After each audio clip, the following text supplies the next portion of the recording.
ಆತ್ಮೀಯರೆಲ್ಲರಿಗೂ ನಮಸ್ಕಾರ. ಗೃಹ ಕಲಾನಿಧಿ ಚಾನಲ್ಗೆ ಸ್ವಾಗತ. ಇವತ್ತು ಪನ್ನೀರ್ ಕೀಮಾ ತವಾ ಪಲಾವ್ ಅಂಥೇಳಿ ಮಾಡ್ತಾ ಇರೋದು. ಪನ್ನೀರನ್ನ ನಾನು ಪುಡಿಯಾಗಿ ಮಾಡಿಟ್ಕೊಂಡಿದ್ದೀನಿ. ಒಂದು 50 ಗ್ರಾಮ್ ಅಷ್ಟು ಅನ್ನ ಉದುರಾಗಿ ಬೇಯಿಸ್ಕೊಂಡಿರುವಂಥದ್ದು. ಇದಕ್ಕೆ ಮುಖ್ಯವಾಗಿ ಬೆಣ್ಣೆನೇ ಆಗಬೇಕು. ಬೆಣ್ಣೆ, ಟೊಮೊಟೊ, ಈರುಳ್ಳಿ ಹೂವಲ್ಲೇ ಬರುವಂತಹ ಈರುಳ್ಳಿ, ಅದ್ರ ಕಾವು, ಲಿಂಬೆಹಣ್ಣು, ಹಸಿ ಬಟಾಣಿ ಬೇಯಿಸಿಟ್ಕೊಂಡಿರೋದು. ಇದಕ್ಕೆ ಪಾವ್ ಭಾಜಿ ಮಸಾಲ, ಆಮೇಲೆ ಉಪ್ಪು, ಶುಂಠಿ ಬೆಳ್ಳುಳ್ಳಿ ಪೇಸ್ಟು.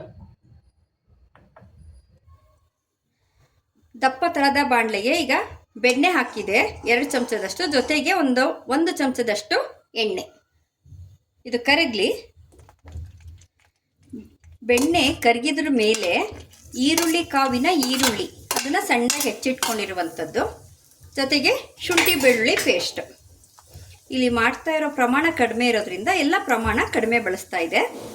ಅವರ ರುಚಿಗೆ ತಕ್ಕಂತೆ ವೇರಿಯೇಷನ್ ಮಾಡ್ಕೊಬೋದು.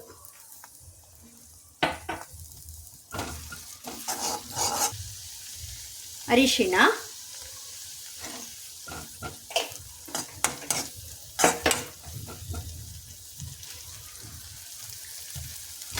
ತಿರುಳು ಬೀಜ ತೆಗೆದು ಸಣ್ಣದಾಗಿ ಹೆಚ್ಚಿರುವಂತಹ ಟೊಮೊಟೊ.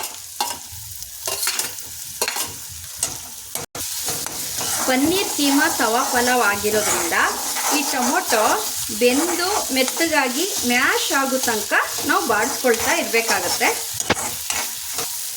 ಬೇಯಿಸ್ಕೊಂಡಿರುವಂತಹ ಹಸಿ ಬಟಾಣಿ, ಈಗ ನಾವು ಕ್ರಷ್ ಮಾಡ್ಕೊಂಡಿರುವಂತಹ ಪನ್ನೀರು.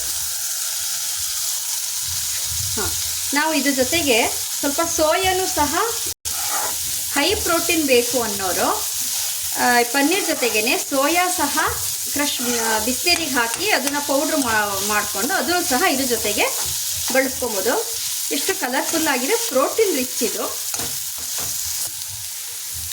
ಪನ್ನೀರು ಮತ್ತು ಸೋಯಾ ಚಂಕ್ಸ್ ಏನು ಹಾಕ್ತೀವಿ ಅದು ಪುಡಿ ಮಾಡಿ ಹಾಕಿರೋದ್ರಿಂದ ಅದು ಬೇಗ ಒಂದಕ್ಕೊಂದು ಹೊಂದ್ಕೊಳ್ಳುತ್ತೆ. ಇವಾಗಲ ಪಾವ್ ಭಾಜಿ ಮಸಾಲ ಪುಡಿ ಖಾರಕ್ಕೆ ಇದೆ. ನಿಮಗೆ ಬೇಕು ಅಂತಂದರೆ ಸಣ್ಣದಾಗಿ ಹಸಿಮೆಣಸಿನ್ಕಾಯಿನ ಕೊಚ್ಚಿ ಹಾಕ್ಕೊಬೋದು.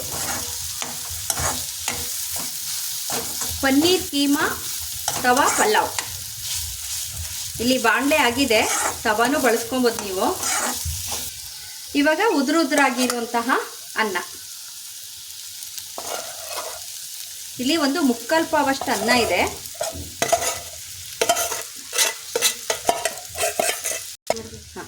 ಇವಾಗ ಉಪ್ಪು,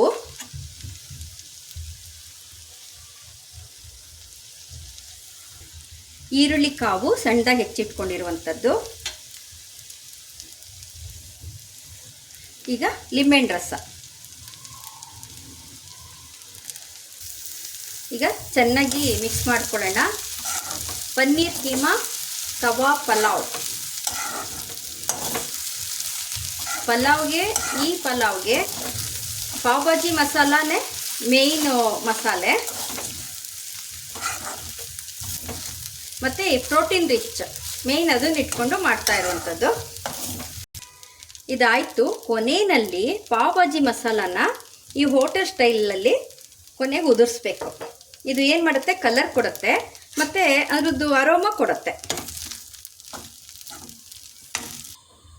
ನೋಡಿದ್ರಲ್ಲ ಆತ್ಮೀಯರೇ, ಪನ್ನೀರ್ ಕೀಮಾ ತವಾ ಪಲಾವ್. ಸಸ್ಯಾಹಾರಿಗಳಿಗೆ ಪ್ರೋಟೀನ್ ರಿಚ್ ಬೇಕು ಅಂದರೆ ಈ ಥರ ಪನ್ನೀರು ಪುಡಿ ಮಾಡಿಕೊಂಡು ಹಾಕ್ಕೊಳ್ಳುವಂಥದ್ದು, ಸೋಯಾ ಚಂಕ್ಸ್ ಪುಡಿ ಮಾಡಿ ಹಾಕ್ಕೊಳ್ಳುವಂಥದ್ದು, ಈ ರೀತಿ ಬಳಸ್ಕೊಬೇಕು. ಈ ರೀತಿ ಬಳಸ್ಕೊಂಡು ಬ್ಯಾಲೆನ್ಸ್ ಮಾಡ್ಕೊಬೇಕಾಗತ್ತೆ. ಈ ವಿಡಿಯೋ ಇಷ್ಟ ಆಯಿತು ಅಂತಂದರೆ ಲೈಕ್ ಕೊಡಿ, ಶೇರ್ ಮಾಡಿ, ಸಬ್ಸ್ಕ್ರೈಬ್ ಮಾಡಿ.